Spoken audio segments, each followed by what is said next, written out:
안녕하십니까. 저는 죽음학 스케치의 저자이면서 수아진산부인과 원장으로 있는 김달수입니다. 오늘은 한국인의 죽음에 대한 태도에 대한 이야기를 이제 하려고 합니다. 한국 사람들은 죽음에 대한 그 입장에서 되도록이면은 무관심과 외면을 하려고 하고, 또 죽음 앞에서도 부정하고 혐오하려는 그런 경향이 크게 나타납니다. 또한 가능한 멀리 회피하고 싶어 하면서도 잠재된 불안을 많이 가지고 있죠. 평소에는 죽음 앞에서 태어난 듯한 모습도 보이고 있는데 좀 달관한 듯한 그런 표현도 하고자 합니다만, 생에 대한 집착이 매우 큰 것도 사실입니다.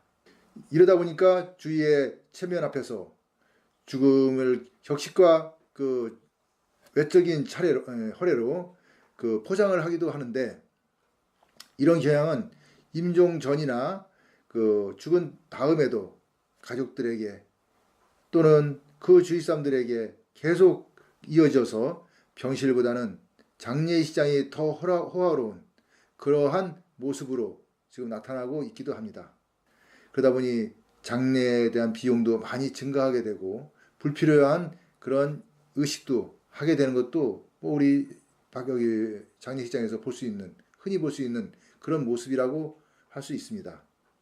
이렇게 하고 싶어 하지만 점점 핵가족화되고 또 부양할 가족들이 적어지고, 이러다 보니 결론적으로 장례를 하는데 많은 부담을 가지게 된 그 남아있는 가족들은 또 나름대로의 그 피해를 보고 있는 그런 현상도 얼마든지 볼 수가 있습니다. 그러니 그 장례에 대한 부담도 우리는 또 생각을 해야 되지 않을까 하는 것이 저의 생각입니다. 현재 젊은 세대는 더욱더 죽음을 가까이 접할 기회가 없어 임종과 죽음을 구분을 잘 못합니다. 만약 그러한 상황이 됐을 때는 전문 의료 서비스나 상주회사의 도움을 받아서 상주나 가족들이 주체가 되는 게 아니라 손님의 입장에서 손님을 맞이하는 그런 경향도 꽤 있습니다. 이는 평소에 죽음에 대한 준비가 거의 없기에 생기는 그런 현상으로, 이건 경험이 없으니까 당연히 이런 문제가 되고 뒤로 물러서 있을 수밖에 없는 그런 이제 모습인데, 그러다 보면 죽은 사람의 의미는 퇴색하고, 그 상주와 객들이 와서 서로 인사하고 먹고 그러면서 특별하게 애도나 이런 걸 할 수 있는 그런 여건도 없이 그러한 형식적인 입장에서만 그 장례 절차가 이루어지는 거 아닌가, 좀 이런 것은 안타깝다고 저는 생각합니다. 부모나 그 가족의 장례 그 관리를 해야 할 그 중장년층이죠. 중장년층들은 또 문제가 뭐냐면 잠재적으로 죽음을 회피하고자 하는 그런 마음이 꽤 큽니다. 그래서 그런 문제들이 또 자기 자식들에게 전해져서 자식들에게는 죽음을 보여주지 않게 하려고 하는 그런 마음도 꽤 많이 있습니다. 그러다 보니 조부모나 그 가족들, 친척들의 그 죽음에 자녀들이 같이 참여하는 것을 꺼리거나 또는 알지 않게 하려고 하는 그런 모습도 많이 저는 보았습니다. 그러면서 학원을 가야 돼, 해가지고 누구를 어디 학교 행사가 있어 이런 식으로 해가지고서 그 죽음의 자리에 그 함께 하는 거를 이제 좀 회피하게 하고 접근하지 못하게 하는 그러한 모습도 많이 볼 수 있습니다. 그러다 보니 장례식장에 아이들이 없다는 거, 이건 항상 제가 지적하는 거지만 좀 우리가 생각해야 될 문제 아닌가 이렇게 보입니다.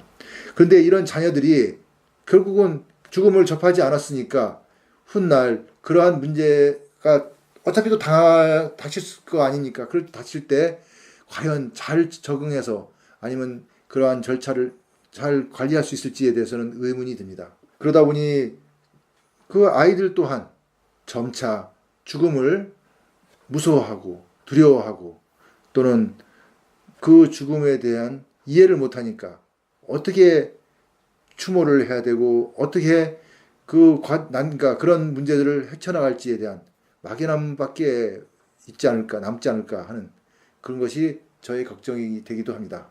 죽음을 이렇게 멀리하게 되겠죠. 멀리하다 보면은 결국은 현세에만 집착하게 되고 현세에 집착하다 보니 진중한 삶에 대한 문제가 많이 희석되지 않을까 하는 우려도 있습니다. 또 한편으로는 일부에서는 죽은 후에 또 다른 세상이 있고 또 다른 길이 있다고 또 믿는, 그러다 보니까 그 내세관이나 사후의 그 희망을 갖고 뭐 거기에 좀 많이 빠져 있는 그런 경향도 있습니다. 이런 그 이중성이죠. 그러니까 현세에 굉장히 빠져 있는 사람과 또는 내세나 사후에 빠져 있는 그런 이중성을 동시에 갖고 있는 것이 또 한국인의 어떤 내면적인 면이 아닐까 하는 것이 저희 생각입니다.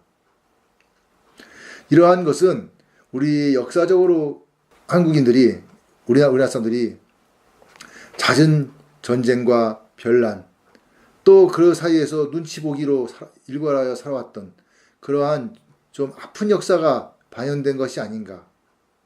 그러다 보니 어쩔 수 없이 눈치를 보게 되고 또는 회피하고 싶어하고 그러면서 한이 맺혀 있는, 그리고 그러한 한을 계속 다시 또 반복해서 울분하는 그러한 표현일 수도 있지 않을까 하는 것이 저희 생각입니다. 하지만 죽음은 피할 수 없는 사실이기에 이를 차라리 그냥 미리 그냥 알고 극복하는 방식을 한번 찾아보는 것이 더 현명하지 않을까 하는 것이 여러 가지 좋은 생각이라고 보지만, 현실은 이러한 것이 매우 어렵고 또 이렇게 하려고 하는 그런 어떠한 분위기나 사회적인 분위기나 교육이 지금 현재 이루어지지 않고 있다는 것도 또 한편으로 애석한 좀 아쉬운 면이 있지 않나 하는 것이 뭐 사실입니다. 이러한 죽음에 대한 준비를 좀 미리 한다면은 어찌 보면은 올바른 생명 존중의 마음과 자신의 앞날에 대해 좀 더 일찍 이해할 수 있고 또 이러한 문제로 인해서 가족의 소중함도 알게 되고 막연한 죽음에 대한 공포나 두려움 이런 것도 많이 감소가 되면서 우리가 좀 성숙된 그런 사회인으로서의 성장을 하지 않을까 하는 것이 저희 생각이고, 또 이런 죽음학을 통해서 그렇게 성장하도록 도와줄 수 있다 하는 것이 바람직한 것 아닌가 이렇게 생각이 듭니다. 오늘은 제가 한국 사람들의 죽음에 대한 태도가 다양한 그 양면성이 있다는 것에 대한 이야기를 하였습니다. 그러나 이러한 현상들은 앞으로 계속 변화가 될 것이고 또 점점 변화하는 사회 속에서 또 우리의 가치관, 죽음에 대한 가치관은 얼마든지 변할 수 있기 때문에 좀 더 긍정적인 방향으로 좀 나아갔으면 하는 것이 저의 생각입니다. 오늘 저의 강좌는 이것으로 마치기로 하겠습니다. 감사합니다.